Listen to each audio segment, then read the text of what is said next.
Hi hello welcome to ఆహా ఏమి రుచి. ఇవాళ గోధుమ రవ్వతో హల్వా చేస్తున్నానండి. ఒక కప్పు గోధుమ రవ్వకి కప్పున్నర షుగరు, కొద్దిగా డ్రై ఫ్రూట్స్ పడతాయి.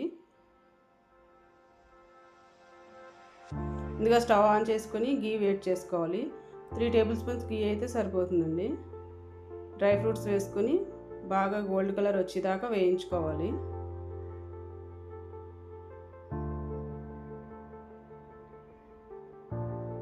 ముందుగా రవ్వ కనుక వేయించుకుని ఉన్నట్లయితే 5 మినిట్స్లో అయిపోతుందండి.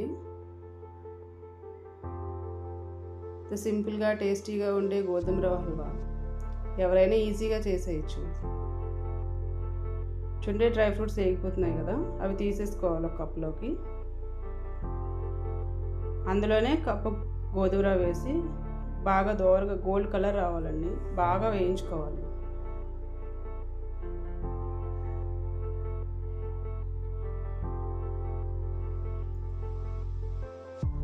చూడండి ఎంత బాగా వేగింది. పక్కన స్టవ్ మీద ఒక గిన్నెలో నీళ్ళు పెట్టుకోవాలండి, వేడి నీళ్ళు పెట్టుకోవాలి. ఒక కప్పు గోధుమ రవ్వకి 3 కప్పులు వాటర్ అయితే సరిపోతుంది.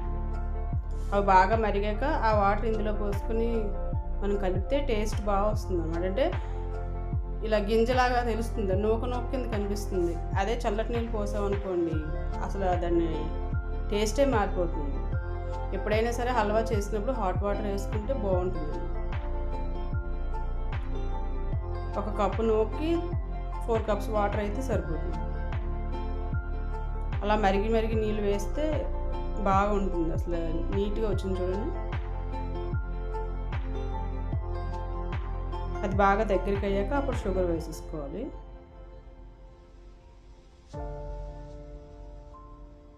ఇందులో ఫుడ్ కలర్ కూడా వేస్తారండి, కాకపోతే ఇలా అయితేనే బాగుంటుంది. నూక బాగా వేపితే ఆ కలర్ వేరేగా ఉంటుంది, ఆ టేస్ట్ కూడా బాగుంటుంది.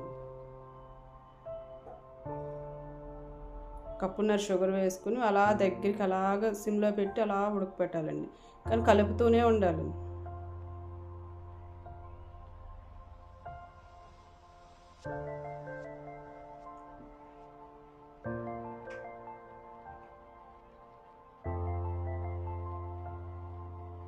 చూసారు, అలా కలుపుతూ ఉంటే కలరు మారుతుంది, షుగర్ వేస్తే కలర్ మారుతుంది, గ్లాసీ కలర్లా వస్తుంది, వైట్ కూడా కాకుండా. ఈ కలర్ బాగుంటుందండి చూడడానికి కూడా.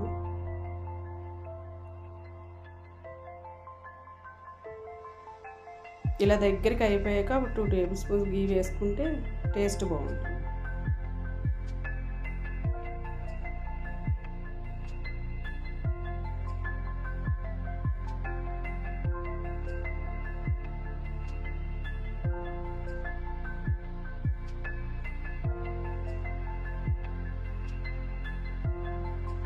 చూడండి, బబుల్స్ వస్తున్నాయి కదా, ఇలా వచ్చేదాకా బాగా కలుపుతూ అలా ఉంచాలి. సిమ్లో పెట్టుకోవాలి, హైలో అస్సలు పెట్టకూడదు.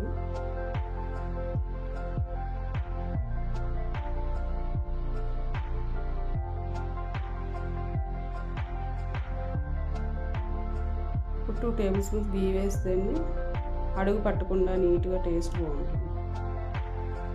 తర్వాత డ్రై ఫ్రూట్స్ వేపి ఉంచిన డ్రై ఫ్రూట్స్ వేసేసుకుని స్టవ్ ఆఫ్ చేసి డ్రై ఫ్రూట్స్ వేసుకోవాలండి, లేకపోతే మెత్తపడిపోతాయి.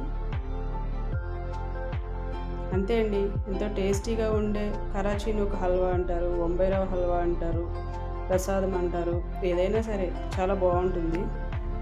ఒక కప్లో తీసేసుకుని సర్వ్ చేసేసుకోవాలి.